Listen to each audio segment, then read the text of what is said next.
Hello again, my friends. JRDukes here, coming at you with another video. We are going to be talking about the Kim Potter case today. You probably are familiar with the Kim Potter case. She is the 49-year-old woman out of Minneapolis that was a former police officer of the Brooklyn Police Center that was recently convicted on 2 counts of shooting and killing Daunte Wright. At any rate, we have an article here from the Star Tribune. We are going to get right into it. It's titled, "A Juror, Kim Potter Made Mistake but was still responsible." It says a member of the jury that convicted Minnesota police officer Kim Potter of manslaughter in the killing of Daunte Wright says jurors felt she made an honest mistake when she drew her firearm instead of her taser, but that she was still responsible for his death. I really don't know how they were able to come up with this particular verdict. On one hand, we do have to respect our jury and our jury system. Personally, I'm very troubled by this case. It really bothers me that you can get up, go to work, especially as a public servant. You're trying to do what is right in society.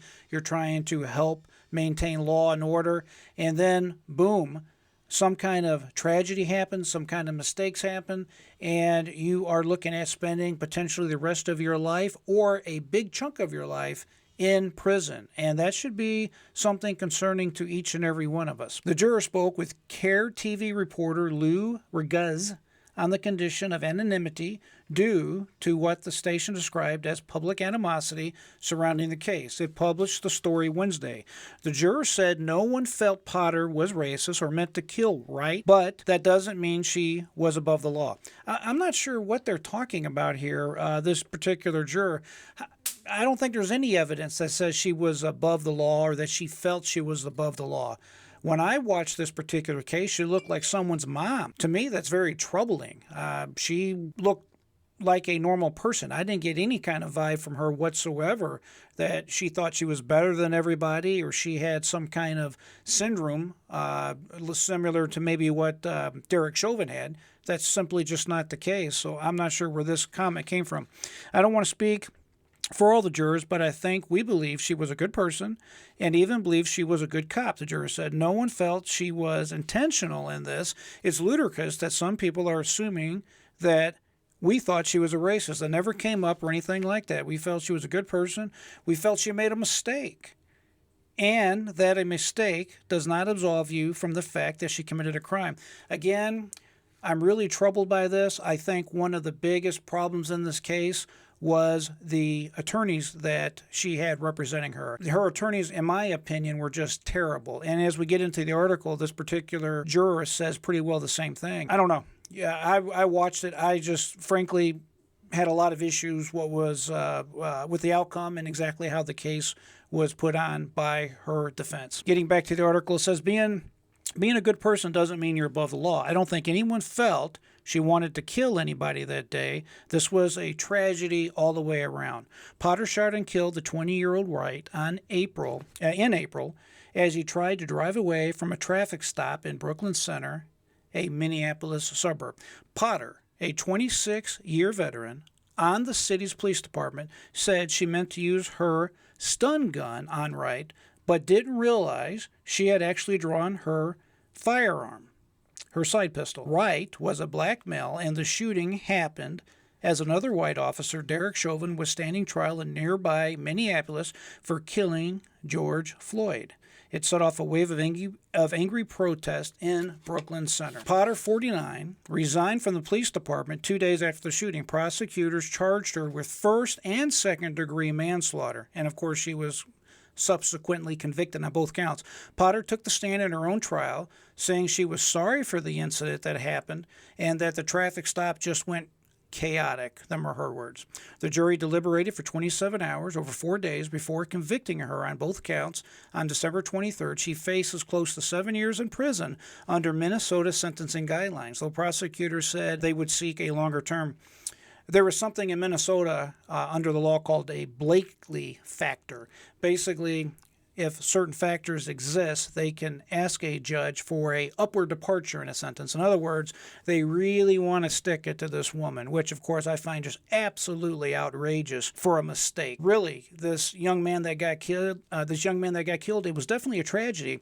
But let's face it, he was the one that was trying to escape. He was the one that put his own life in danger. And I don't understand why the jury just frankly did not consider that. It goes on to say the juror told CARE TV that jurors didn't feel Potter lied on the stand, instead felt that she was fighting for her life. That falls under duh. But the juror generally thought that Potter should have known she was holding a pistol and not a stun gun, given her years as a police expert, or her years of a police experience.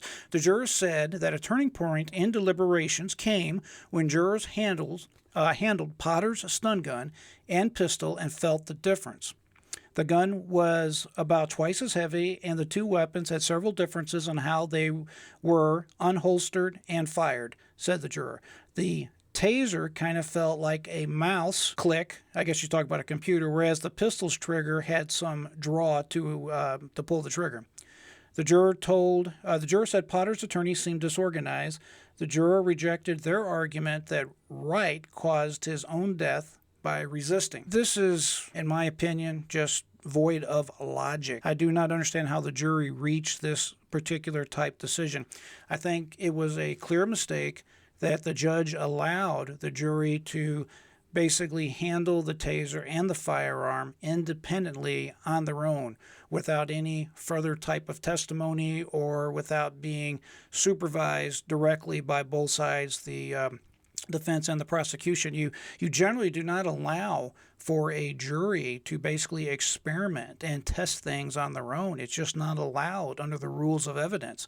And essentially, what this juror is saying is that, hey, we went ahead and did our own test. We pulled on the taser, we messed around with a particular firearm, and we simply don't understand how a woman with this type of experience could have made this type of mistake. And of course, it is asinine. She just basically misses the point here. The whole jury apparently missed what is important here. You can't just simply say, oh, the firearm feels different, the taser feels different. Why don't you go ahead and let's have a true and real experiment? What they should have done is put each member of the jury under stress, extreme stress. Fighting a young man that is trying to get away, is not cooperative, and at the same time she's trying to train another officer that's just starting on the force. It is proven in documentation by the taser companies themselves that there has been a history of these type of events. They're very sad and they're very tragic. But the truth is mistakes will happen. Mistakes do happen, as evidenced by this particular case. Also, the point here about the juror saying that the Potter's attorneys seemed disorganized, that's what I was trying to say. Their attorneys, in my humble opinion, really missed the ball, really screwed up. I listened to the case. I definitely listened to the arguments during the case and the closing arguments. Potter's attorney, that older guy especially, he, in my humble opinion, I mean, it was just terrible. He was real raspy, real hoarse. It was hard to understand him. He sounded like he was congested. Not one time did the defense attorneys for Potter ever clearly explain to the jury that, hey, here's the difference in a mistake. Here's the difference in being criminally negligent. Here's the difference in what's called culpable negligence for the second degree manslaughter account. It was never clearly stated. Instead, they told the jury that, hey, if she wanted to, she could have shot the guy with the gun anyways because he was resisting arrest. That was not the argument to present to this jury. I just don't think I would have done that if I was her defense attorney. Again, hindsight's always 20/20, but I can tell you this was a very serious flaw to allow the jury to be able to do their own experimentation. The fact that she had attorneys that did such a terrible job, in my opinion, and plus you had the judge, again, in my opinion, that clearly made some very bold, big, and potentially reversible mistakes once this particular case is appealed, but we'll see. Anyway, the article goes on. We did talk about Dante's actions, but we as the jury did a real good job of separating his actions from Kim Potter's actions. The juror said Dante's actions clearly had consequences, and so did Kim Potter's. The juror said that At the times, the deliberations grew heated and discussions went in circles. Almost every juror cried at some point. Once we came to a final verdict, we still had to wait an hour, hour and a half until until the actual verdict was read. And she said at that point she was able to think of the consequences of this tragedy, and that she started thinking about the consequences to Kim Potter's family. It's unfortunate that the jurors apparently did not think of the effect this particular trial was going to have on Kim Potter's family. To me, that is really the tragedy here. It's a tragedy that this young man got killed. It's a tragedy that this young man made poor decisions, made a decision to run away, made a decision to put everybody at risk, and we all know what the result was. But the facts are this: mistakes happen.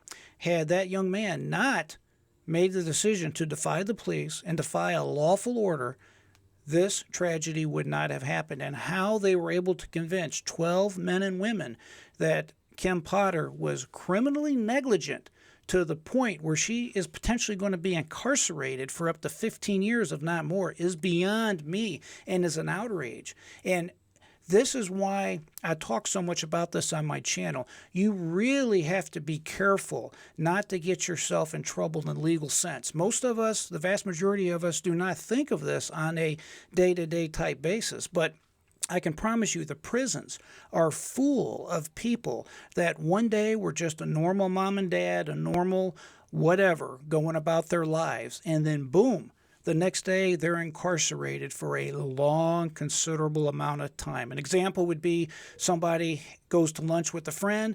They have one or two drinks. They do not think that they're drunk. They do not think that they have any kind of problem as far as driving goes. And then boom, they unfortunately have an accident or have some kind of wreck, and someone is hurt or someone dies. They got a serious problem on their hand. So at any rate, that's one of the main things my channel is about, is to help you understand exactly how our system of justice works.